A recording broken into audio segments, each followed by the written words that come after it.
रेणुका माता की जय।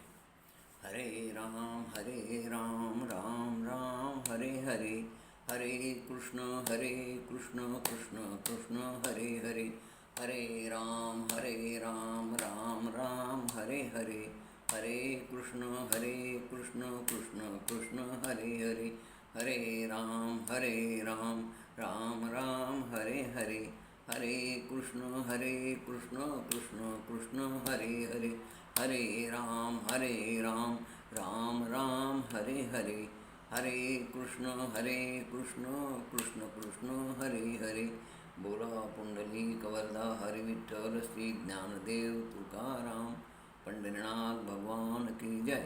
मौली ज्ञानेश्वर महाराज की जय। जगद्गुरु संत तुकाराम महाराज की जय। जय जय रघुवीर समर्थ। वक्रतुंड महाकाय कोटि सूर्य समप्रभ, निर्विघ्नं कुरु मे देव सर्वकार्येषु सर्वदा। सर्वमंगलमांगल्ये शिवे सर्वार्थ साधिके, शरण्ये त्र्यंबके गौरी नारायणी नमस्तुते। गुरुर्ब्रह्मा गुरुर्विष्णू गुरुर्देवो महेश्वरा, गुरुर्साक्षात् परब्रह्म तस्मै श्री गुरुवे नमः। जय जगदम्ब जय जगदम्ब। या देवी सर्वभूतेषु माता रूपेण संस्थिता, नमस्तस्यै नमो नमः। जयाचा जगी जन्म नामार्थ झाला, जयाने सदा वास नामात केला, जयाच्या मुखी सर्वदा नामकीर्ती। नमस्कार त्या ब्रह्मचैतन्यमूर्ती, जय जय वनधेनु आठवी वत्स नित्य, जननी करी कामे बालका पासी चित्त, तदुपरी गुरुमाये लेकुरा ठेवी प्रेम, श्री सद्गुरु रामानंद तुम्हा प्रणाम। आहे तू जननी मध्ये नकळे, अज्ञान मेले करू, घाली गे मम प्रेम पाखर सदा, दूरी नको घे धरू। प्रेमे बाहत मुक्त कंठ करुणी, नाही दुजे बंधन, प्रल्हादा गुरुराज आणित तुम्हा माझे असो वंदन। जय जय रघुवीर समर्थ, अनंत कोटी ब्रह्मांड नायक राजाधिराज सच्चिदानंद सद्गुरु श्री ब्रह्मचैतन्य रामानंद प्रल्हाद महाराज की जय। जय जय रघुवीर समर्थ। भाविक श्रोते, आजचा आपला 5व्या दिवसाचा कथाभाग। कालच्या कथेत आपण जगदंबेचं स्वरूप, मणिद्वीपाचं वर्णन, जगदंबेचा पूजा विधी, नवरात्र महोत्सव, जगदंबेची साधना उपासना हा भाग पाहिला। आज आपण बघणार आहोत की तिच्या आदेशाने भगवंताने घेतलेले अवतार या 5व्या दिवसाच्या कथाभागात पाहणार आहोत। या 5व्या दिवसाच्या कथाभागातला हा पहिला भाग आपण बघणार आहोत की देवीच्या आदेशानं श्रीहरीने घेतलेले अवतार। व्यास महर्षी म्हणाले, हे जन्मेजया, ब्रह्मा विष्णू महेश शंकर हे कोणीच देव अहंकार विरहित नाहीत। मग सामान्याची काय अवस्था? सामान्य देखील चराचर सृष्टीमध्ये विश्व ब्रह्मांड हे सगळं विश्वच अहंकाराने परिपूर्ण भरलेलं आहे, म्हणून तुमच्या आमच्यासारखे काही विचार करायचं कामच नाही। सर्वामध्ये अहंकार आहे, आणि मग या अहंकारामुळं पुनरपि जननम पुनरपि मृत्यू आहे, ते पुन्हा पुन्हा जन्म पुन्हा पुन्हा मृत्यू। एक लक्षात आहे, सगळे मानव प्राणी 84 लाख योनीतील सर्वजण कर्माच्या अधीन आहेत, आणि म्हणून कर्म अधीन असल्यामुळे ते जीवन मृत्यू सदैव भ्रमण करत असतात। या योनीतून त्या योनीत, त्या योनीतून त्या योनीत, त्या योनीतून त्या योनीत आपलं कर्म केलं, कर्माचं प्रारब्ध भोगत राहिलं, उरलेलं जे प्रारब्ध परत भोगण्यासाठी परत जन्म वगैरे वगैरे असा हे जन्ममृत्यूचं राहत गाडगं सतत चालू राहतं। आणि या जन्ममृत्यूच्या राहत गाडग्यामध्ये, या सृष्टीच्या उत्पत्तीमध्ये महत्त्व अहंकार हा फार महत्त्वाचा आहे। ज्याच्यामध्ये सात्विक राजस तामस तिन्ही प्रकारचे अहंकार असतात, आणि म्हणून या अहंकारापासून देवादिदेव देखील सुटलेले नाहीत। श्रीहरीनं नरनारायण, मत्स्य अवतार, कुर्म अवतार, वराह अवतार, नरसिंह अवतार, वामन अवतार अशी अनेक अवतार घेतले, पण यातले जे 10 अवतार आहेत भागवतामध्ये 22 अवतार सांगितले. जे प्रमुख 10 अवतार आहेत ते 10 अवतार मात्र भृगूच्या शापानं भगवंताला घ्यावं लागले. त्याचं खरं कारण असं आहे की विष्णू परमात्माच्या हातून भृगुपत्नीचा वध झाला. आणि भृगुपत्नी म्हणजे आदिमा आदिशक्तीच, तिचं स्वरूप येते. आणि विशेषतः ही भृगुपत्नी या आदिमा आदिशक्तीची उपासक होती. या आदिमा आदिशक्ती ती अनन्य भक्त होती. आणि अशा अनन्य भक्त असणाऱ्या माता स्वरूप असणारी जगज्जननी भृगु ऋषीची पत्नी आणि अशा या जगज्जनीला विष्णू परमात्मानं वध केला. हे भगवतीला सहन झालं नाही. तिनं तात्काळ भृगुमुनीला बुद्धी दिली. हे बा, सगळ्या प्राणी मात्रामध्ये जे काही घडतं ते तिच्या इच्छेनं घडतं. ती तशी बुद्धी देत असते. या देवी सर्वभूतेषु बुद्धिरूपेण संस्थितः नमस्तस्यै नमस्तस्यै नमस्तस्यै नमो नमः. आणि त्या बुद्धीप्रमाणे भृगूनं श्राप दिला विष्णू परमात्माला की तू भूतलावर 10 जन्म घेशील. आणि मग व्यास म्हणाले, ऐक राजा, जन्मेजयाला व्यास कथा सांगायला. भृगूच्या शापाचं कारण काय होतं हे तुला सांगतो. आता ही जी कथा आहे ही सारस्वत कल्पातली, हजारो वर्षापूर्वी घडलेली. परंतु प्रत्येक कल्पामध्ये थोडाफार कथेत फरक होतो. प्रत्येक कल्पामध्ये या विष्णूला हा शाप दिला जातो. मग त्याच्यामध्ये ऋषीमुनी बदलतील. आता आम्ही भागवताचा कथा ऐकताना त्या भागवताच्या कथेमध्ये असं ऐकलं की अंबरीषाला दुर्वास ऋषीने शाप दिला. तू मुक्त होणार नाहीस, तुला 10 अवतार घ्यावं लागतील. आणि तो शाप प्रत्यक्ष विष्णू परमात्मानं भोगला आणि 10 अवतार घेतले. अशा प्रकारची कथा तिथे याला कल्पांत दोष म्हणतात. प्रत्येक कल्पात ही कथा होत असते, पण कथा वेगवेगळ्या आशयाची, वेगळ्या अर्थाची थोडाफार बदल असतो. पण या ठिकाणी जी कथा आहे, आता ही पद्मकल्पातली कथा गुरुचरित्रात पण आहे म्हणे, तिथे चर्चा आहे म्हणे. आता या कल्पातली जी कथा आहे, सारस्वत कल्पातली, ही फार वर्षापासून देव दानव यांचं सतत युद्ध चालू असतं. देव दानव हे सावत्र भाऊ, पिता एकच पण माता वेगवेगळ्या. कश्यप ऋषीची पुत्र, आदितीपासून देव झाले, दितीपासून दानव झाले, सावत्र भाऊ. आणि जन्मल्यापासून त्यांचं महाभारत चालूच आहे. म्हणजे हे युद्ध फार वर्षापासून चालू आहे. देवाचं दानवाचं, तमोगुण सत्वगुण, सत्य असत्य, धर्म अधर्म, अनादिकालापासून ह्या कारणाने हे आपापसात यांचे मतभेद होतात. आणि मतभेद होऊन मग हे देव दानव आपसात युद्ध करतात. जुन्या काळापासून यांची आपापसातली ही दुश्मनी आहे. बळीचं आणि देवाचं जवळपास 100 वर्ष युद्ध झालं असं म्हणतात. त्याच्या आधीपासून दैत्य दानवाचं युद्ध चालूच होतं. प्रल्हादाच्या काळात दैत्य दानवाचे युद्ध झाले. आणि मग बळीच्या काळामध्ये हे सगळे दैत्य शुक्राचार्यांना शरण गेले आणि शुक्राचार्यांना त्यांनी गुरु केलं. शुक्राचार्य हे आसुरांचे गुरु झाले. शुक्राचार्य आणि शुक्राचार्यात फरक आहे, लक्षात घ्या. हे शुक्राचार्य जे ते भृगूचे पुत्र आहेत. आणि शुक्राचार्याच्या मातेने शाप दिल्यामुळं, म्हणजे भृगुपत्नीने शाप दिल्यामुळे विष्णूला 10 अवतार घ्यावे लागले. का शाप दिला? तर हे सगळे दैत्य शुक्राचार्याला शरण गेले. शुक्राचार्याला म्हणाले, तुम्ही आमचे गुरु आहात. शुक्राचार्यानं त्यांचं गुरुत्व मान्य केलं. आणि आता गुरुचं कार्य या दैत्यांचं रक्षण करणं. आणि म्हणून दैत्याचं त्यांनी वेगवेगळं रक्षण केलं. पण त्यांच्या लक्षात आलं की या दैत्यांसाठी आपण संजीवनी मंत्राची विद्या शिकूया. आणि त्याकरता ते शिकण्यासाठी कैलास पर्वतावर गेले. आता तिथे काळ बराच लागणार होता ही मंत्रविद्या शिकण्यासाठी. कमीत कमी 1000 वर्षाचा कालावधी तरी लागणार होता. आणि म्हणून या गुरुजीनं आपल्या सगळ्या शिष्यांना एक तत्त्व सांगितलं होतं की तुम्ही देवांशी शक्यतो युद्ध होणार नाही याची काळजी घ्या. त्यांच्याशी गोडी गुलाबीनं वागा.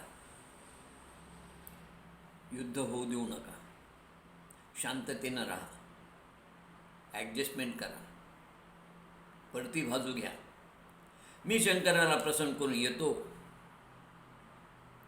आणि मग तुम्हाला त्या संजीवनीची मला अपार शक्ती प्राप्त झाल्यानंतर मी तुम्हाला देहत्याग करू देणार नाही. मी तुम्हाला मदत करेन. आणि निश्चित त्याच्यामध्ये आपण दानवांचा विजय होईल. आणि अशाकडे 1000 वर्षाची तपश्चर्या त्यांनी कैलास पर्वतावर जाऊन करायला सुरुवात केली. ही बातमी सगळ्या देवांना कळाली. मग या देवाने विचार केला की शुक्राचार्य जर संजीवनी विद्या मंत्र जर शिकून आले तर मग मात्र आपलं काही बरं नाही. हे दानव आपल्याला बलशाली होतील, शक्तिशाली होतील. आणि म्हणून आताच्या दानवांना आपण ठार करूया. आणि म्हणून देवाने असुरावर हल्ला केला. आता असुरांचा तर गुरुजी इथं नाहीत. गुरु तर गेले तपश्चर्येला. कोणाकडे जाऊ? भयभीत झाले असुर. आणि भयभीत झाल्यानंतर हे असुर सरळ जे ते शुक्राचार्यांची माता, जिला काव्य माता म्हणतात, त्या मातेला शरण आले. यांना माहीत होतं देवांना, असुरांना, की हे शुक्राचार्यांची जी माता आहे ही आदिमा आदिशक्तीची उपासक आहे आणि ही आपल्यावर कृपा नक्की करेल. ही भृगु ऋषीची पत्नी. तिला शरण आल्यानंतर ती म्हणली काही काळजी करू नका मानले. तिनं आदिमा आदिशक्तीची उपासना केली, स्मरण केली, साधना केली, विनंती केली. ती म्हणाली, हे माते, माझा पुत्र संजीवनी विद्या शिकून येईपर्यंत या देवांना निद्राधीन कर. आणि तिनं मंत्र म्हटलं, या देवी सर्वभूतेषु निद्रा रूपेण संस्थितः नमस्तस्यै नमस्तस्यै नमस्तस्यै नमो नमः. सगळे देव एका मिनिटात निद्राधीन झाले. फक्त इंद्र आणि विष्णू मात्र जागे होते. आणि इंद्राच्या सांगण्यावरून विष्णू भगवंतानं शुक्र मातेच्या मातेचा म्हणजे भृगुपत्नीचा वध केला. आदिमा आदिशक्तीला आवडलं नाही. अहो, शेवटी शुक्र माता ही देखील जगदंबेचंच रूप आहे. चराचर सृष्टीमध्ये ती सगळीकडे स्त्री रूपानं वावरते, आदिमा आदिशक्ती.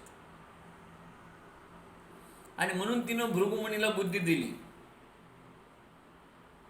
आणि त्या बुद्धीप्रमाणे तिच्या कृपेनं भृगुमुनीनं अगोदर आपल्या पत्नीला जिवंत केलं. शुक्राचार्याची आई जिवंत झाली, काव्यमाता जिवंत झाली, भृगुपत्नी जिवंत झाली. आणि नंतर मग आदिमायेच्या आदेशाने भृगूनं विष्णूला शाप दिला की तू या भूतलावरती 10 जन्म घेशील, 10 अवतार घेशील. आणि अशा रीतीनं हे 10 अवतार भूतलावरती विष्णूला घ्यावं लागलं. एकदा नारद व्यासांना म्हणाले, माझा पिता ब्रह्मदेव याला श्रीहरीनं हे रहस्य सांगितलं.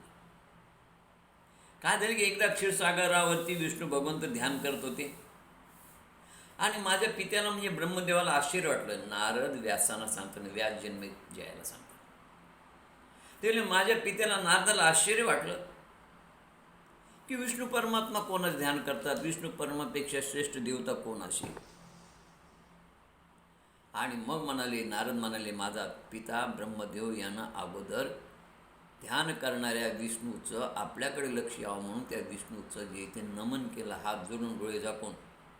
शांताकारं भुजंगशयनं पद्मनाभं सुरेशं विश्वाधारं गगनसदृशं मेघवर्णं शुभांगं लक्ष्मीकान्तं कमलनयनं योगिभिर्ध्यानगम्यं वंदे विष्णुं भवभयहरणं सर्वलोकैकनाथं.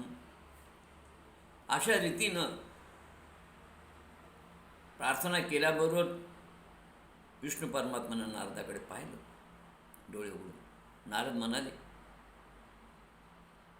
विष्णू परमात्मा ब्रह्मदेवाकडे पाहिले डोळे उघडून. आणि विष्णू परमात्मा ब्रह्मदेवानं विचारलं विष्णू परमात्म्याला की देवा, तुम्ही सर्व असून तुम्ही कोणाचं ध्यान करता? मी असं समजत होतो की या जगामध्ये तुम्हीच निर्माते, तुम्हीच पालन करते, तुम्हीच संहार करते आहे. तुमच्या कृपेनेच माझा जन्म झाला आणि तुमच्या आशीर्वादानेच मी सृष्टीची रचना करतो. सर्व असणारे तुम्ही, तर मग तुम्ही ध्यान कोणाचं करता? त्यावेळी श्रीहरी म्हणाले, ब्रह्मदेवा, तू माझ्या नाभीतून आणि तुझ्या भ्रुकुटीतून शिव जन्माला आले. मी सर्व व्याप्त म्हणून मला विष्णू म्हणतात. माझ्या इच्छेने तू जगत निर्माण करतो, शंकर संहार करतो, मी जगाचं पालन पोषण करतो, हे खरं नाही.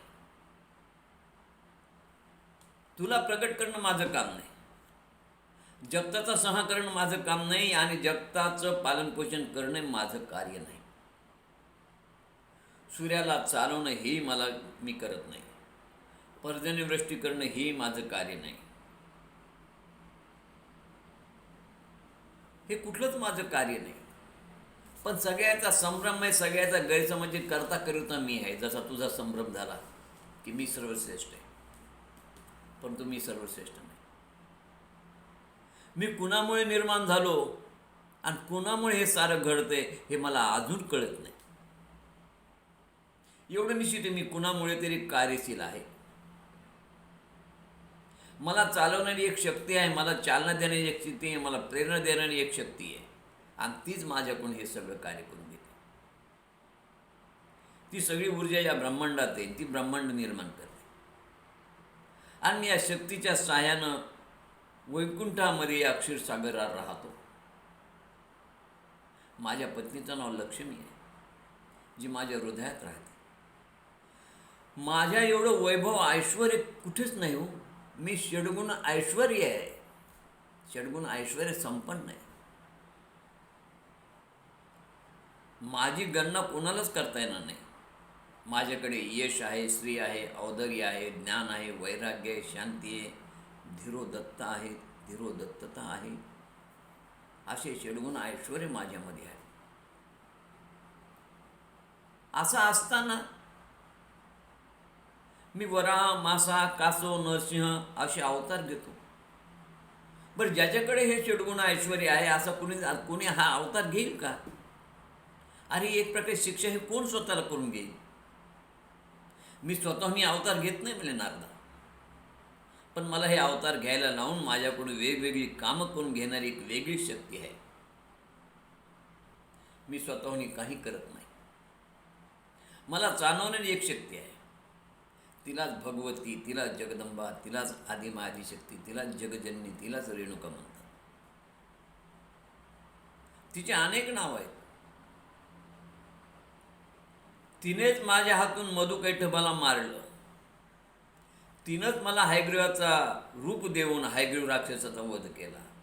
मी फक्त निमित्ते, करती करविती तीच आहे. ब्रह्मदेवा, एवढं सारं वैभव ऐश्वर्य सोडून कोण बरे वरा होईल, कोण बरे मासा होईल, कोण बरे कासा होईल, कोण अर्धा पशु अर्धा मानव होईल? पण हे सारं ती करते, लक्षात घे. अशा रीतीनं विष्णू परमात्मानं ब्रह्मदेवाचा गैरसमज संभ्रम नाहीसा केला. ब्रह्मदेवानं नारदाला सांगितलं, नारदाने व्यासाला सांगितलं, व्यासाने जन्मेजयाला सांगितलं की अशा रीतीनं श्री हरी भगवंत हा आदिशक्तीच्या इच्छेनं, तिच्या आदेशानं हे सगळे अवतार घेतो. मनु, शतरूपा, कश्यप, दशरथ हे सगळे सगळे सगळे अवतार देखील भगवंताला घ्यावंच लागतं. आणि म्हणून हे जे भूतलावरच्या सगळ्या स्त्रियात ह्या आदिमायादी शक्ती स्वरूपात लक्षात ठेवा. आदिमाया आदिशक्तीच्या आदेशाने ब्रह्मदेवाने सृष्टीची उत्पत्ती सुरू केली. आता अगदी आपण वराह अवताराचं चरित्र पाहतो. मनु आणि शत्रुपा दाम्पत्यांनी उत्पत्ती झाली. या दाम्पत्यांनी पुत्र पौत्र संतती उत्पन्न केली, पण त्यांना राहायला जागा नव्हती. संपूर्ण पृथ्वी रसातळाला गेली होती. आणि संपूर्ण पृथ्वी रसातळाला गेल्यानंतर त्याने सांगितलं, ब्रह्मदेवाला विनंती केली की हे ब्रह्मदेवा, आपल्या आज्ञेप्रमाणे मी प्रजा उत्पन्न केली, पण प्रजेला राहायला जागा नाही. निवासस्थान असणारी पृथ्वी पाण्यात बुडालेली आहे, म्हणून तिला वर काढणं आवश्यक आहे. ब्रह्मदेवानं आदिमायेचं चिंतन करताच ताबडतोब ब्रह्मदेवाच्या शिंकेतून एकदम वराह भगवंताची उत्पत्ती झाली. बोला वराह भगवान की जय. आदिमायाचे आदेश आदिमायादिशक्तीच्या आदेशाने विष्णू भगवंतानं वराह अवतार धारण केला. पाहता पाहता ते पिल्लू एका क्षणामध्ये अत्यंत आश्चर्यकारक रीतीनं हत्ती एवढं मोठं झालं. त्यानं पृथ्वीचा सुगावा घेतला, पाण्यात प्रवेश केला, आणि त्या वराह भगवंतानेचा देह पर्वता एवढा वज्रमय भासू लागला. त्यानं पाण्यात बुडालेल्या पृथ्वीला आपल्या दाढेच्या साहाय्याने उचलून रसातळातून वर काढण्याचा प्रयत्न केला. तोच त्या पाण्यामध्ये असणारा हिरण्यक्ष यानं विरोध केला. हिरण्यक्ष आणि वराह भगवंत यांच्यात युद्ध झालं. त्यात वराह भगवंतानं हिरण्यक्षाला ठार मारलं आणि पृथ्वीला वर काढून तिची स्थापना केली आणि पृथ्वीचा उद्धार केला. आता श्रीहरीने घेतलेला दुसरा अवतार तो कूर्म अवतार. देवदैत्याने मिळून समुद्र मंथन सुरू केलं होतं. त्यावेळी देवदैत्याने मोठ्या प्रमाणात अमृत प्राप्त करण्यासाठी मंथन सुरू केलं. मंथन चालू असताना तो मंदार पर्वत सारखा पाण्यात बुडू लागला. अनेक वेळा देवाने राक्षसाने सावरून धरलं, परंतु तो काही थांबेना. मग या सगळ्यांनी जगदंबेचं स्मरण केलं देवाने दानवाने, आणि मग जगदंबेनं श्रीविहारीला कूर्मरूप घेऊन मंदार पर्वत पाठीवर धारण करायला लावला. जगदंबाची आज्ञा होता. श्रीहरीनं मोठे अद्भुत असं कूर्मरूप धारण करून त्या उदकामध्ये बुडत असलेल्या मंदार पर्वताला वर काढलं, आणि वर आलेल्या मंदार पर्वताला त्यांनी पाठीवर घेतले. आणि मग देवदानवाने त्याच्यावर मंथन सुरू केलं. अहो, ती पाठ म्हणजे एका द्वीपाप्रमाणे कितीतरी विस्तीर्ण दिसत होती, आणि त्या कूर्मदेहाच्या पाठीवरती मंथन झालं.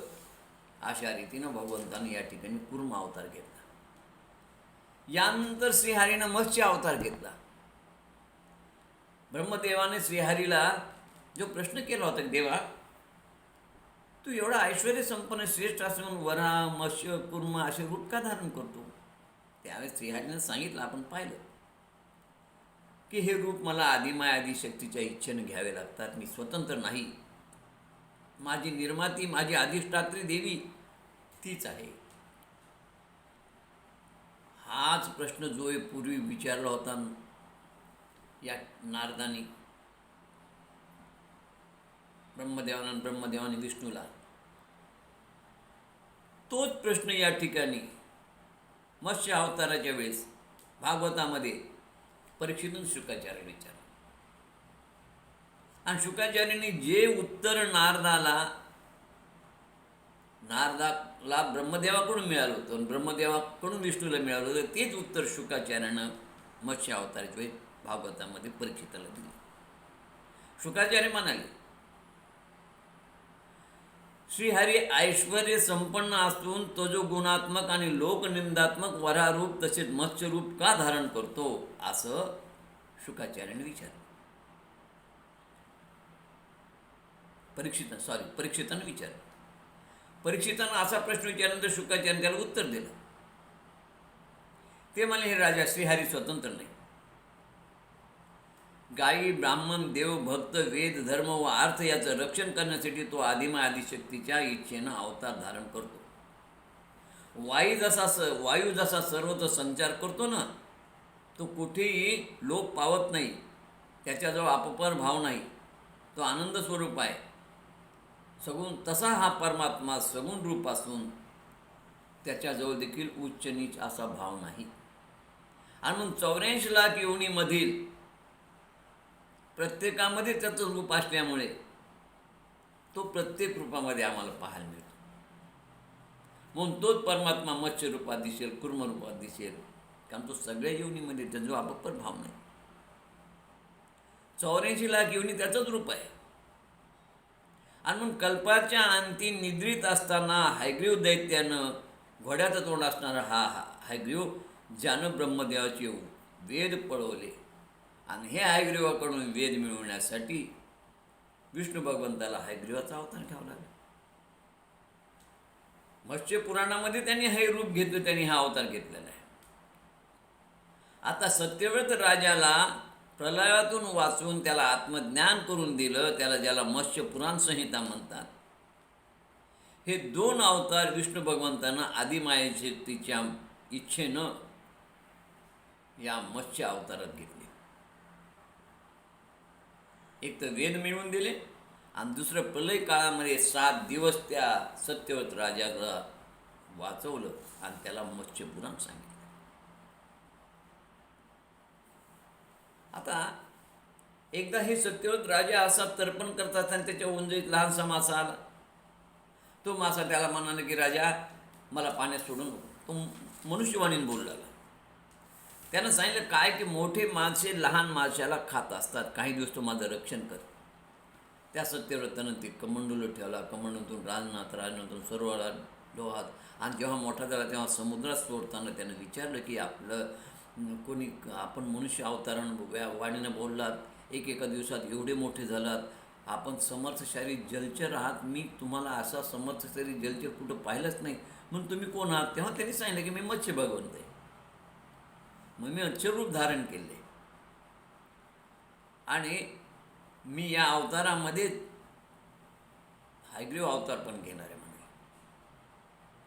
आता यानंतर त्रैलोक्याचा लय होणार आहे, त्यावेळेस मी पाठवल्या नौकेमध्ये तू बस. त्या नौकेमध्ये तू बसल्यानंतर मी तुला रात्रंदिवस जे येते तुझी नौका या प्रलय सागरामध्ये मी तुला घेऊन संचार करीन, आणि त्यावेळेस मी तुला जे महात्म्य सांगेन, आत्मज्ञानाचा उपदेश करेन, तेच मत्स्य पुराण म्हणून प्रसिद्ध होईल. बरोबर 7व्या दिवशी प्रलय झाला. सत्यव्रत राजा श्रीहरीचं चिंतन करत करत त्या नौकाले त्या नौकामध्ये बसला. त्याच्यामध्ये वासुकीचा नाग होता. समोर मत्स्य भगवंतानं दर्शन दिलं, याने नमस्कार केला, आणि तो वासुकीचा नागाचं एक टोक नवेला आणि दुसरं टोक मत्स्य भगवंताला बांधलं. आणि अशा रीतीनं या मत्स्य भगवंतानं मोठमोठे शिंग होते, त्याला मोठ्या रूपात तो प्रलयात प्रकट झाला होता. आणि मग याने त्या प्रलय काळामध्ये त्याला फिरत असताना आत्मतत्वाचा उपदेश केला, आणि ब्रह्मदेवाचे वेदही हयग्रीव नामक रूप घेऊन त्या हयग्रीव राक्षसाला वध करून प्राप्त करून दिले. असा हा जो आहे तो 3रा श्रीहरीचा अवतार म्हणजे मत्स्य अवतार. त्यानंतर श्रीहरीने 4था अवतार घेतला, तो नरसिंह अवतार. आता वरारूप धारण करून श्रीहरीनं आपल्या भावाचा वध केला.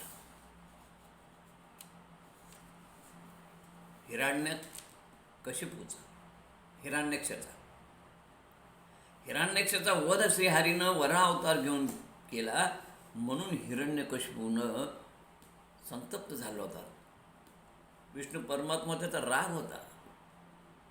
त्यानं आपल्या भावाचा बदला घेण्यासाठी उग्र तपश्चर्या करून ब्रह्मदेवाला प्रसन्न करून घ्यायचं ठरवलं. हिरण्यकशिपूनं त्यानं उग्रतप प्रारंभ केला, आणि उग्रतप प्रारंभ केल्यानंतर मग ब्रह्मदेव प्रसन्न झाले. ब्रह्मदेवाला तो म्हणाला मला अमर करा. ब्रह्मदेव म्हणाले अरे मीच अमर नाही तर तुला अमर कसा करू, दुसरावर काहीतरी माग. मग त्या हिरण्यकशिपूनं काही अटीवरती मृत्यू मागितला की मला काही अटीवर मृत्यू द्या. मृत्यू तर येणार, तुम्ही म्हणतात मार्ग नाही, पण काही मला कंडिशन, काही अटी. म्हणजे काय हेतू हा होता की काही अटीवर मृत्यू मागितल्यावर तो मृत्यू उशिरा येईल आणि मी भूतलावर अनेक वर्ष जिवंत राहीन. अनेक वर्ष राहून मी या विष्णूला त्रास देऊन माझ्या भावाच्या मृत्यूचा बदला घेईल, हाच त्याचा हेतू होता. त्यांनी सांगितलं प्रभू मला तुम्ही वर देणार असाल तर तुम्ही उत्पन्न केलेल्या प्राण्यापासून मला मृत्यू येऊ नये. त्याचप्रमाणे घराच्या आत किंवा बाहेर, रात्री किंवा दिवसा, आकाशात किंवा भूमीवर, मानवाकडून अथवा पशुकडून, देव अथवा दानवाकडून, महानागाकडून, सचेतन अचेतन वस्तूकडून मला मृत्यू येऊ नये. दुसरी गोष्ट, मला कोणी प्रतिस्पर्धी नसावा आणि माझ्याकडे सर्वांचं आधिपत्य असावं. ब्रह्मदेव म्हणाले तथास्तु. आता त्यालाच वाटलं बस मी अमर झालो, मला कोणी प्रतिस्पर्धी नाही, माझंच सगळीकडे आधिपत्य आहे. आणि म्हणून त्यांनी स्वर्ग भूतल पाताल सगळं जिंकून घेतलं आणि सगळ्यावर आपलं प्रभुत्व निर्माण केलं. त्याला वाटत होतं मी आता अमरच झालो. आणि त्याने देवांनाही त्रास द्यायला सुरुवात केली. माझ्या राज्यात नारायणाचं नाव कोणी घेऊ नये असं त्यानं जाहीर केलं, ताकीदच दिली होती. तो म्हणत होता मीच नारायण आहे, मीच तुमचा पालन पोषण करणार आहे, मीच तुमचा संहार करणार आहे. मला या भगवंताने या भूतलावरती तुमच्यावर अधिकार गाजविण्यासाठीच पाठवले आणि म्हणून मला कोणी या भूतलावर प्रतिस्पर्धी नाही. म्हणून लक्षात ठेवा, नारायण फिरायण कुछ नाही. यज्ञात आहुती द्यायची तर माझ्याच नावानं द्या, नारायणाच्या नावानं नाही. जप तप करायचं तर माझ्याच नावानं करा, नारायणाच्या नावानं नाही. त्याच्या 6 मुलांनी त्याचा आदेश धुडकावून ब्रह्मदेवाची तपश्चर्या केली. अहो त्यांनी मुलांची गय केली नाही, त्यांना शापच दिला की पाताळात काही तुम्ही जन्म घेऊन भूतलावर जन्म घेताल आणि तुमचा वध कारागृहामध्ये कंसाच्या हातून होईल. ती 6 बालकं होती, ती कंसाने ठार केली. आता हे 6 मुलाला असा शाप दिला, जेव्हा लाडका असणारा प्रल्हाद नारायणाचं नाव घेऊ लागला, त्याला कसं आवडेल? कारण तो मातला होता, स्वतःला परमात्मा परमेश्वर मानत होता. मग त्याने या सख्या त्या 6 मुलांना तसा शाप दिला आणि या प्रल्हादाचाही छळ केला. प्रल्हादानं मातेच्या उदरात असताना नारद मुनीच्या मुखातून जे ऐकलेलं ज्ञान होतं ते त्याने त्या दैत्य बालकांना दिलं. ते त्याला आवडलं नाही. त्यानं आपल्या मुलाचा वध करण्यासाठी त्याला विष पाजण्याचा प्रयत्न केला. कारागृहात ठेवून त्याचं अन्न पाणी बंद केलं. त्याला हत्तीच्या पायाखाली दिलं. उकळत्या तेलाच्या कढईत टाकलं. पर्वतावर त्याचा कडेलोट केला. तरी तो मरेना. त्याची खूप चिंता वाढली. शेवटी त्याची बहीण आली होलिका ढुंडा आणि तिनं सांगितलं की दादा तुझी चिंता मी नाहीशी करते, तुला चिंतेतून मुक्त करते. माझ्या मतीनं आपण याला जाळू.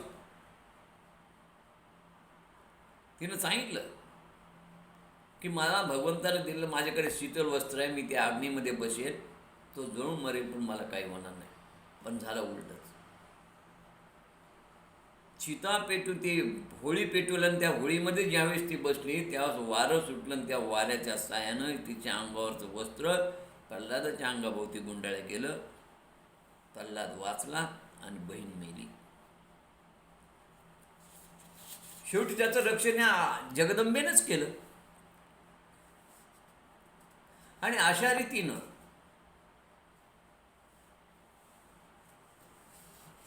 तो चिडला हिरण्यकशिपू. अरे तुला मी एवढा मारण्याचा प्रयत्न करतो पण तू मरत का नाही? तुझं रक्षण करून करतो. त्याने सांगितलं आदिमाय आदिशक्ती माझं रक्षण करते. विष्णू परमात्माच्या रूपाने ती माझ्या हृदयात आहे, तीच माझं रक्षण करते. आणि त्याने विचारलं ती कुठे आहे? ती म्हणली ती नाही अशी जागाच कुठं नाही बाबा, सगळीकडे तिचा संचार आहे. ज्या ठिकाणी तुम्ही मला मारण्याचा प्रयत्न केला तिथे ती होती. या खांबात आहे, या खांबात आहे म्हणल्याबरोबर त्यांनी हो म्हटल्याबरोबर त्यांनी त्या खांबावर गदा मारताच श्रीहरी नरसिंह रूपात तिथं प्रकटला. आणि हिरण्यकशिपू म्हणाला तुला मी एवढे मारण्याचे प्रयत्न केले पण तू मरत नाहीस. आणि खांबावर गदा मारता त्या खांबातून प्रत्यक्ष नरसिंह प्रकट झाले. अर्धरूप मनुष्याचं आणि अर्धरूप सिंहाचं मिश्र रूप. आणि हिरण्यकशिपू आता घाबरला. नरसिंह भगवंताने त्याला खांबात आपल्या मांडीवर घेतलं आणि आपल्या तीक्ष्ण नखाच्या साह्यानं त्याने त्याचं पोट फाडलं. ती वेळ होती सायंकाळी 6 वाजण्याची. ब्रह्मदेवाने दिलेल्या वरातील अटींना अधीन राहून नरसिंह भगवंतानं त्या हिरण्यकशिपूचा वध केला. आणि यानंतर नरसिंहाने प्रल्हादावर अनुग्रह केला आणि ते गुप्त झाले. अशा प्रकारे या ठिकाणी हा 4था अवतार नरसिंह भगवंताचा संपला. यानंतर श्रीहरीने घेतलेला 5वा अवतार म्हणजे वामन अवतार. हे सगळे 10 अवतार आदिमायेच्या इच्छेनं झालेले. बळी हा विरोचनाचा पुत्र, प्रल्हादाचा नातू, याचा अहंकार नाहीसा करण्यासाठी श्रीहरीनं आदिमायेच्या आदेशाने वामन अवतार घेऊन बळीचा अहंकार नाहीसा केला. समुद्र मंथनामध्ये झालेल्या युद्धात बळी विजयी झाला होता. संजीवनी विद्येच्या प्रभावाने शुक्राचार्याने बळीराजाला त्याच्या सैन्याला जिवंत केलं होतं. त्या उपकाराची जाणीव ठेवून बळीराजानं तन मन धनानं त्याने गुरुची सेवा केली. त्याचं गुरुबळ वाढलं होतं. गुरुनी त्याच्याकडनं अनेक यज्ञ करून घेतले आणि गुरुकृपानं त्याला ऐश्वर मिळालं. परंतु आता त्याला ऐश्वर मिळाल्यानंतर स्वर्गाचं राज्य त्याला प्राप्त झालं आणि त्यामुळं स्वर्गाचं राज्य देवांना सोडावं लागलं.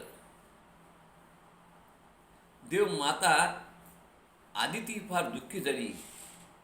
कश्यप मुनीनं तिनं दुःखाचं कारण विचारलं तेव्हा आदिती मातेनं सांगितलं की माझे पुत्र निर्वासित झाले, दऱ्या डोंगर पर्वतात राहतात, ते निर्धन झाले, त्यांचं ऐश्वर गेलं, त्यांचं राज्य गेलं, त्यांना त्यांचं गेलेलं ऐश्वर राज्य परत मिळावं ही माझी इच्छा आहे. आणि म्हणून मी नाराज आहे. कश्यप म्हणाले आदिमाये, ही सारी त्या आदिमाया आदिशक्तीचीच माया लक्षात घे. आणि म्हणून तुला मी एक व्रत सांगतो, मला ब्रह्मदेवानं सांगितलेलं आहे, त्याची तू उपासना कर. आणि कदाचित त्या उपासनेनं ब्रह्मदेव प्रसन्न होईल आणि ती आदिमा आदिशक्ती त्या विष्णू परमात्माला वर घ्यायला सांगून हे आलेलं संकट नाहीसं करेल. असं म्हणून त्यांनी त्या आदिमायाचं स्मरण करून पयव्रत सांगितलं. आता या पयव्रतामध्ये तिनं रोज श्रीहरीच्या मूर्तीला दुधाचं स्नान घालावं. दुधाचं स्नान घालून त्या आंबेला श्रीसूक्ताने त्याचा आणि पुरुष सूक्तानं अभिषेक करावा. त्यानंतर श्रीहरीची पूजा करावी. ओम नमो भगवते वासुदेवा हा मंत्र जपावा. दुधात शिजवलेलं अन्न हेच तिनं प्राशन करावं आणि दूध भात खावा. 12 दिवस तिनं दुग्धाहार करून दुधाचे पदार्थ सेवन केले. 12व्या दिवशी ब्राह्मण भोजन करून पारणं सोडलं आदितीने यथा सांगपूर्वक व्रत केल्यामुळं भाद्रपद शुद्ध द्वादशीला श्रीहरी छोट्या बालकाच्या रूपात म्हणजे वामनाच्या रूपात तिथं प्रकट झाले. 8 वर्षाचे बालक. त्यांचं उपनयन केलं. उपनयन केल्यानंतर ते तिथून सरळ ज्या ठिकाणी बळीचा यज्ञ चालू होता नर्मदा किनारी, त्या ठिकाणी ते आले. बळीचा 100वा यज्ञ चालू होता. या यज्ञ मंडपात बटून प्रवेश करताच सर्व ऋषींनी त्यांचं स्वागत केलं. बळीराजानं उठून स्वागत केलं. वामनाला आसनावर बसून त्याची पूजा केली. अतिथी देवो भव. आणि वामन म्हणाला की मी तुमच्या यज्ञामध्ये प्रकट झालेलो आहे. बळी म्हणाला, हो मला माहिती आहे तुम्ही याचक म्हणून आलेला आहात. आपल्याला काय हवं ते सांगा, मी या क्षणी तुला द्यायला तयार आहे. बैला अहंकार झालेला होता. बटू वामन म्हणाले ना, मला काही नाही, मला फक्त माझ्या पायानं 3 पावलं मोजून जमीन द्या. बळी म्हणाला, अरे बटू, मागून मागून काय मागितलं? 3 पावलं जमीन, ती तुझ्या पायाने? अरे तेवढ्या जमिनीत तुझं काय होईल? मी विरोचन पुत्र बळी आहे. माझ्यासारखा दानशूर या त्रिभुवनात नाही. अरे असं काही माग की तुला परत कुठे जाऊन हात पसरायचं काम पडणार नाही. वामन म्हणाले, राजा मी अल्पसंतुष्ट आहे. मला माझ्या पायानं फक्त 3 पाय जमीन पुरे. गुरु शुक्राचार्याने ओळखलं की हे बटू वामन म्हणजे श्रीहरी असून जगदंबेच्या इच्छेने त्याने हा अवतार घेऊन तो इथं प्रकट झालेला आहे. हा वामन, हा विष्णू परमात्मा या बळीचं सर्वस्व न्यायला आलाय. आणि त्यांनी थोडा पंखा वाढव. त्यांनी त्या बळीला समजावून सांगितलं. बळीला जाग करण्याचा प्रयत्न केला. ते म्हणाले, अरे राजा, कुणाला दान देतोस तू? हा साधा याचक नसून साक्षात श्रीहरी आहे. हा वामन अवतार घेऊन आलेला आहे. हा 2 पावलात तुझं पृथ्वी स्वर्ग सगळं सगळं व्यापून टाकेल आणि 3ऱ्या पावलाने तुला पाताळात पाठवेल. बळीराजाला अहंकार झाला होता. तो म्हणाला, मला पाताळाची भीती नाही, मी विरोचन पुत्र आहे, मोडे पण वाकणार नाही. गुरुजी काय येणार आहे बरोबर, मी दिलेले शब्द पाळणारच. शुक्राचार्य म्हणाले, मी तुझ्या भल्यासाठी सांगतो. माझ्या आज्ञेचं तू पालन करत नाहीस, उलट मला ज्ञान शिकवतो. तो ऐश्वर्य भ्रष्ट होशील. आणि अशा रीतीनं तरी त्यानं गुरुचं न ऐकता संकल्प सोडला. संकल्प सोडल्याबरोबर बटू वामनानं विराट रूप धारण केलं. एका पावलात पूर्ण भूमी, 2ऱ्या पावलात स्वर्ग, 3रा पाव कुठे ठेवू? त्याने सांगितलं, माझ्या डोक्यात ठेवा. डोक्यात ठेवून त्याला पाताळात घातलं. आणि मग त्याला पश्चाताप झाला. तो म्हणाला, देवा, तुम्हाला मी अहंकारानं मूढ म्हणालो, माझ्या कर्माचं फळ मला मिळालं. माझी एकच विनंती, माझा अहंकार नाहीचा व्हावा म्हणून तुम्ही माझ्यासोबत राजा म्हणून आपलं माझ्यासोबत राहा, म्हणजे तुमचा मला सत्संग घडेल आणि त्यातून माझा अहंकार नाहीसा होईल. त्यावेळेस तिथं प्रल्हादही प्रकटले. प्रल्हादाने बटू वामनाचं दर्शन घेतलं. प्रल्हाद म्हणाला, देवा, बळ केलं. बळीला फार गर्व झाला होता. त्याच्या अहंकाराचं हरण केलं, ते तुम्ही फार छान केलं. त्यावेळेस भगवंत म्हणाले, जेव्हा मी एखाद्या माझ्या शिष्याचे दुर्गुण नाहीसे व्हावे, अहंकार आदी नाहीसा व्हावा, यावेळी त्याचं मी सर्वस्व हरण करत असतो. तसं मी याची सगळं संपत्ती वगैरे हरण केली. पण त्याचा अहंकार नाहीसा झाल्यानंतर त्याला सावर्णी मन्वंतरामध्ये श्रेष्ठ स्थान मिळणार आहे आणि तो सावर्णी मन्वंतरामध्ये इंद्र होईल. आणि म्हणून काही काळ भगवंत द्वारपाल झाले, त्याचा अहंकार नाहीसा झाला आणि पुढे सावर्णी मन्वंतरामध्ये तो इंद्र झाला. आणि त्या भगवंताची पाताळातून सुटका द्वारपाल म्हणून असणारे भगवंत लक्ष्मीनं केली ती राखी पौर्णिमेचा दिवस होता. अशा प्रकारे हा वामनाचा अवतार हा विष्णू भगवंताच्या अवतार म्हणजेच आदिमायेच्या इच्छेनं विष्णू भगवंतांनी घेतलेला अवतार. नंतर श्रीहरीनं धारण केलेला पुढचा अवतार म्हणजे परशुरामाचा अवतार. अश्वत्थाम, बली, व्यास, हनुमान, बिभीषण, कृपाचार्य, परशुराम हे 7 सप्त चिरंजीव आहेत. भागवतात 24 अवतार, पण इथं 10 अवतार, त्या 10 अवतारामधला हा 6वा अवतार आहे. हा अवतार घेण्याचं कारण की त्यावेळेस नर्मदा किनारी हाय वंशाचे राजे होते आणि ते राजे क्षत्रिय बलशाली होते, अहंकारी होते. त्यांचाही अहंकार नाहीसा करण्यासाठी आदिमायेनं परशुरामाला हा अवतार घ्यायला लागला. त्या काळामध्ये त्या हाय वंशाच्या राजवंशामध्ये नर्मदा किनारी असणाऱ्या सगळ्या सज्जन मुनींनी, ऋषींनी सगळ्यांनी अंबिकेची तपश्चर्या केली. अंबिकेला विनंती केली की हे अंबिके, तू या भूतलावरती जन्म घे किंवा श्रीहरीला जन्म घ्यायला.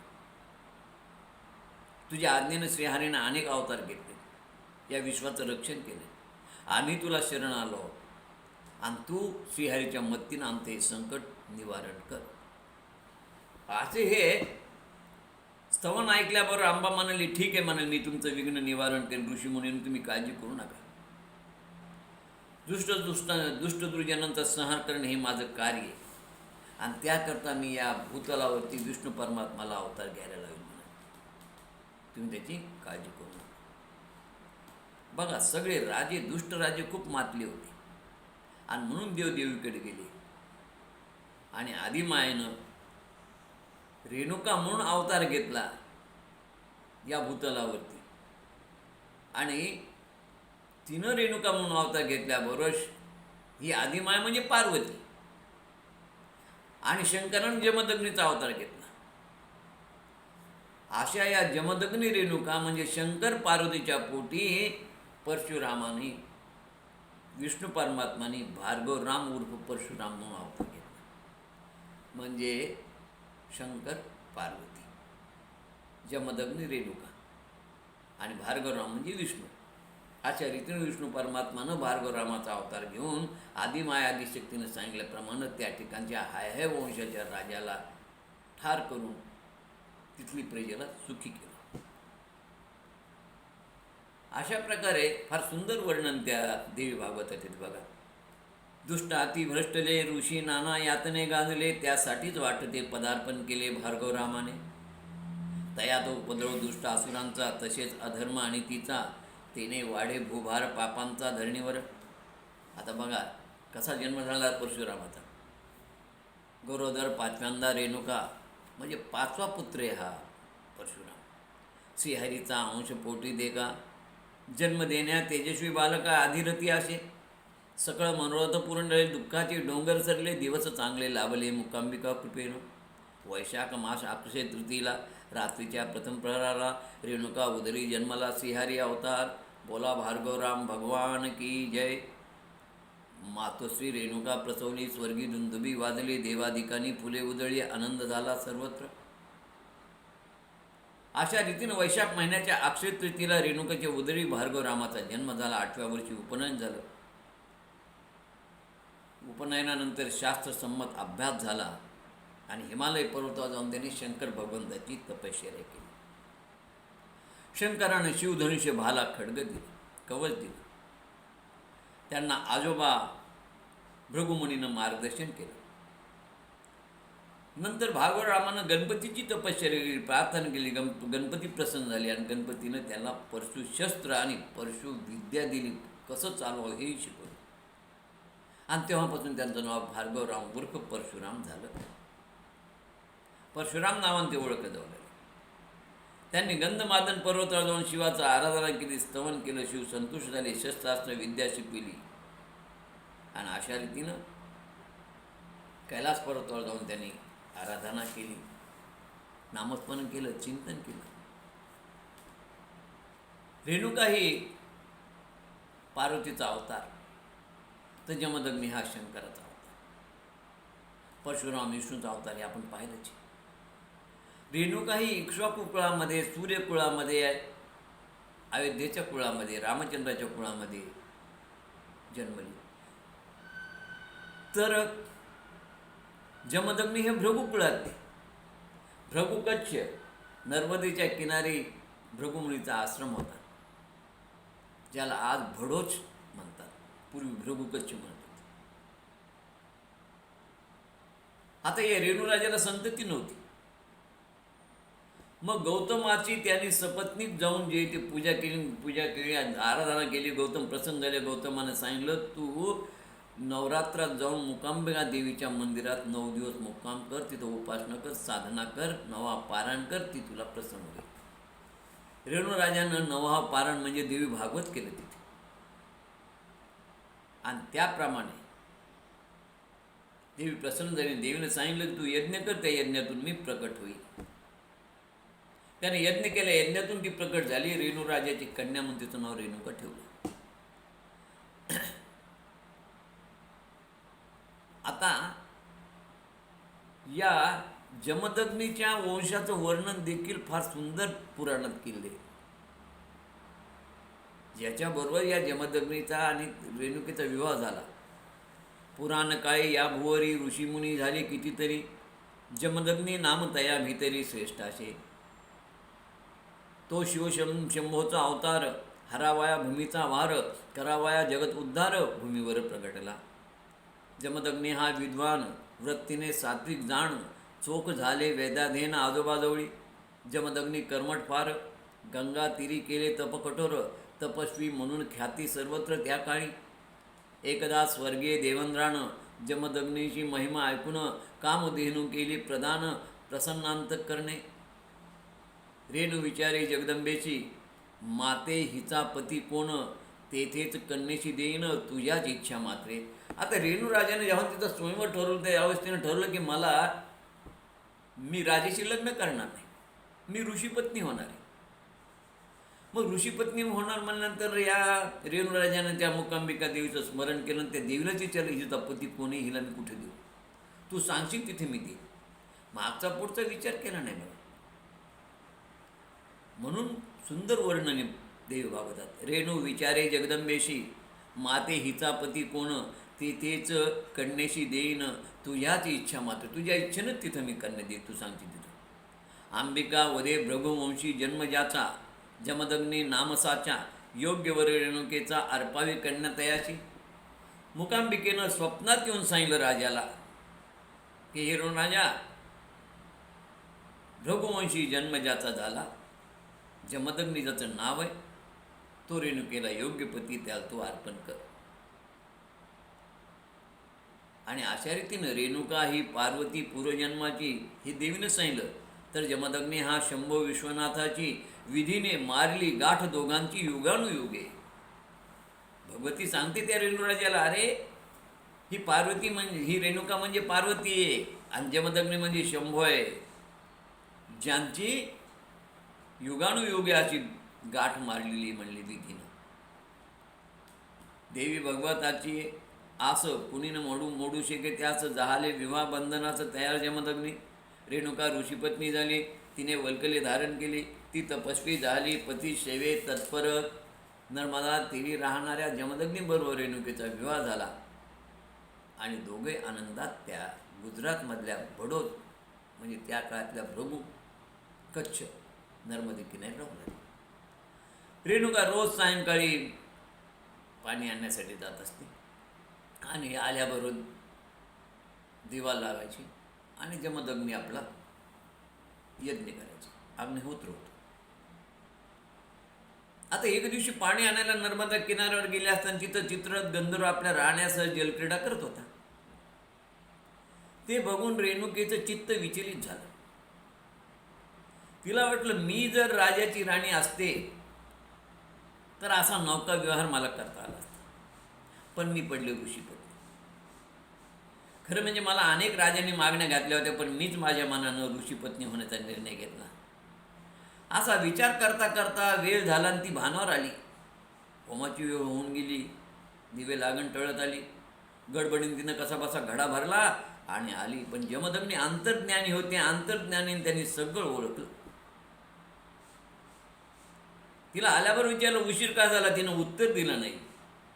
पण जमदग्नीच म्हणाली, तू ऋषीपत्नी असायचं तुला विसर पडला, तुझ्या मनात विषय वासना निर्माण झाली, तुझ्या मनात मोह निर्माण झाला, तुझ्या मनात पाप वासना निर्माण झाली, तू माझी पत्नी म्हणून घेण्यास योग्य राहिली नाहीस, तुला आश्रमात येता येणार नाही. जमदग्नीने आपल्या मुलांना बोलवलं. पहिल्या मुलाला, दुसऱ्या मुलाला, तिसऱ्या मुलाला, चौथ्या मुलाला. चारही मुलांना सांगितलं आईचं शिरधडा वेळ करा. पण त्याने ऐकलं नाही. तेव्हा जमदग्नीने शाप देऊन चारही मुलं भस्म केले. परशुरामाला आज्ञा दिला. परशुरामानं आईचं शीर्षावध्य म्हणून धडा वेगळे केलं. त्यांना पित्याचा अधिकार माहीत होता. जमदग्नी आनंदी झाले. ते परशुरामाला म्हणाले, मी तुझ्यावर प्रसन्न आहे, तुला काय हवं ते माग. त्यावेळी तो म्हणाला, तात माझ्या भावाला आईला जिवंत करा, त्यांना या घटनेचं स्मरण राहू नये. आणि जमदग्नी ऋषी तथास्तु म्हणाले. थोड्याच वेळात आई भाऊ झोपेतून उठून बसल्यासारखे उठून बसले. आणि परशुराम परत तपश्चर्याला निघून गेले. आता गंमत अशी आहे की एकदा हाय वंशाचा कार्तवीर्य राजा, ज्याला सहस्त्रार्जुन पण म्हणतो, त्याला 1000 हात होते, दत्तभक्त होता, तो एकदा शिकारीसाठी अरण्यात आला. आता हे जे हाय वंशाचं राज्य आहे, ही जी कथा घडली, याला पूर्वी नाव महिष्मती होतं. हा महिष्मती नगराचा राजा. ज्या महिष्मती नगराला शंकराचार्य मंदर मिश्राचा वादविवाद तिथंच झाला होता, ते ठिकाण. या महिष्मती नगराचं पुढे नाव झालं माहेश्वर. ज्या ठिकाणी अहिल्याबाई होळकरांची राजवाडा आहे, राजधानी आहे नर्मदा किनारी, ते माहेश्वर. तर असा हा राजा कार्तवीर्य हाय वंशाचा, 1000 हात होते, दत्तभक्त होता. हा एकदा शिकारी आल्यानंतर या ऋषींच्या जमदग्नीच्या आश्रमात आला. जमदग्नीने त्यांना भोजनाचा आग्रह केला. तो म्हणला, माझ्यावर चतुरंशानं एवढ्या लोकांचं तुम्हाला भोजन कसं शक्य? पण जमदग्नी म्हणले, आपण संधी तर देऊन पहा, सेवा करी. ठीक आहे म्हणले, आम्ही स्नान करून येतो. चतुरंग शयनासह तो स्नान करून आला भोजनास. पण कामधेनूच्या सहाय्यानं ऋषीने उत्तम व्यवस्था केली होती. चांदीची ताटं, चंदनाची पाटं, पंचपक्वान्नाचं भोजन, आणि सुंदर रीतीनं त्या ठिकाणी जेवायची तयारी केली होती. उदबत्त्या लावल्या होत्या, उत्तम बेत होता. पंचपक्वान्नाचं भोजन करून सगळे अगदी खुश झाले. त्या राजाने विचारलं, हे सारं वैभव तुमच्याकडे आलं कसं? आता ऋषीने कामधेनूबद्दल सांगितलं, तिच्या सामर्थ्यामुळे मी हे सगळं केलं. राजाला वाटलं ही कामधेनू तर आपल्याकडे पाहिजे, असं वैभव राजाला पाहिजे, ऋषीला काय करायचं? आणि हा विनंती करून देणार नाही म्हणून राजानं बलात्कारानं, बळजबरीनं ती कामधेनू नेली. परशुराम जेव्हा तपश्चर्या करून आला तेव्हा एक कळालं, तेव्हा तो कार्तवीर्याकडे गेला. आणि कार्तवीर्याकडे गेल्यानंतर कार्तवीर्यानं भऱ्या बोलानं ती कामधेनू दिली नाही.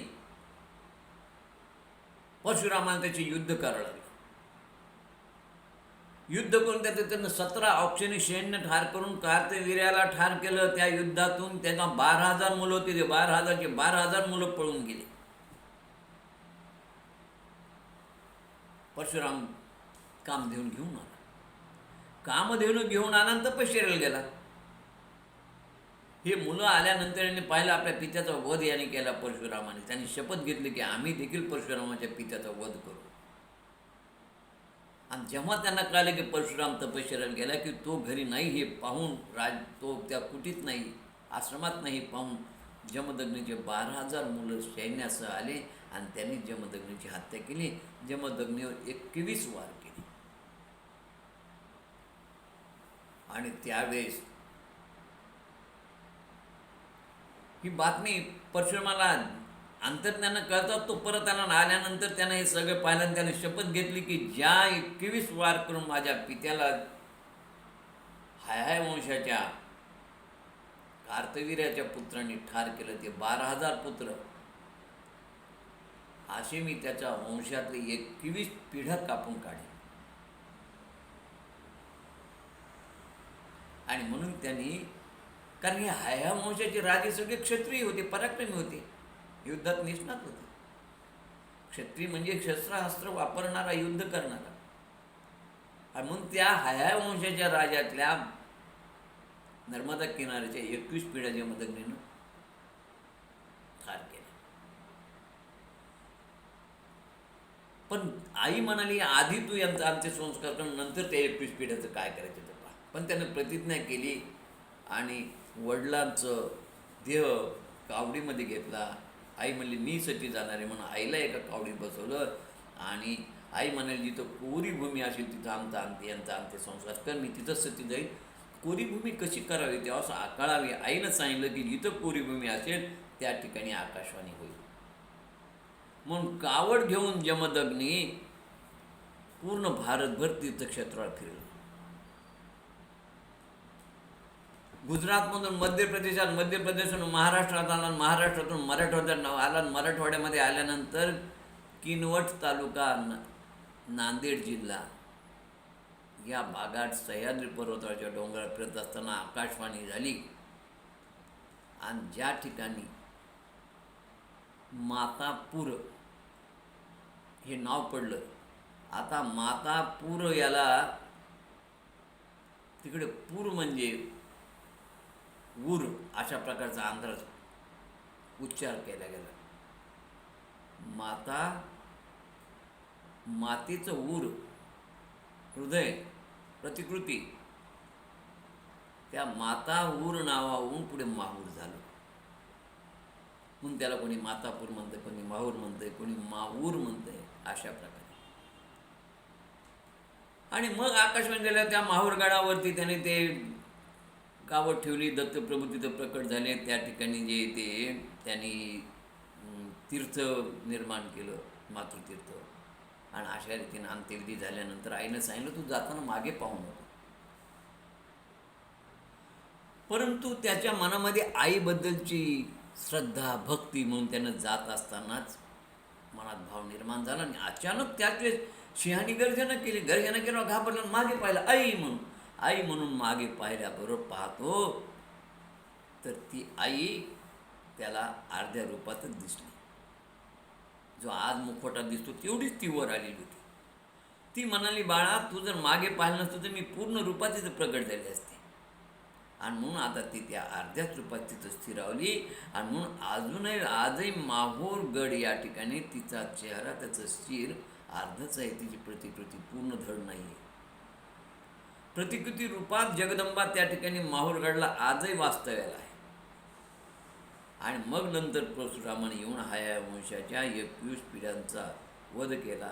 3-4 आश्रमे यज्ञ केले आणि यज्ञ करून त्याने मिळवलेली भूमी सगळी कश्यपाला दिली. आणि तो महेंद्र पर्वतावर तपस्यासाठी निघून गेला. अशा रीतीनं तिथून मग तो बद्री आश्रमात गेला. तर अशा रीतीनं मातेने स्मरण करताच क्षणार्धात तो प्रकटला. आणि पित्याशी नत पाहिल्याबरोबर त्यानं त्या पृथ्वी दुष्टरहित करण्याचा संकल्प केला. आणि माता पित्याचं जे ते त्या माहूर या ठिकाणी येऊन पित्याचा अंत्यसंस्कार केला. आणि नंतर मग हे 3 आश्रमे करून ते सगळं राज्य आपल्या गुरुला दिलं आणि कोकणात निघून गेलं. अशा प्रकारचं हे रेणुका मातेचं चरित्र म्हणजे देवी भागवतातला फार महत्त्वाचा भाग आहे. आजही रेणुका माता भक्तासाठी आजही माहूरगडावर स्थित आहे. बोला जय जगदंब रेणुका माता की जय. आपण झालेली कथाभाग या ठिकाणी थांबू आणि उरलेले पुढचे अवतार, 6 अवतार झाले आपले, अजून 4 अवतार राहिले. हे उरलेले 10 अवतार आपण उद्या आणि परवा 2 भागामध्ये पाहू. झालेली सेवा जगदंबेच्या चरणी समर्पित, सेवेला पूर्णविराम. जय जगदंब, जय जगदंब, जय जगदंब, जय जगदंब, जय.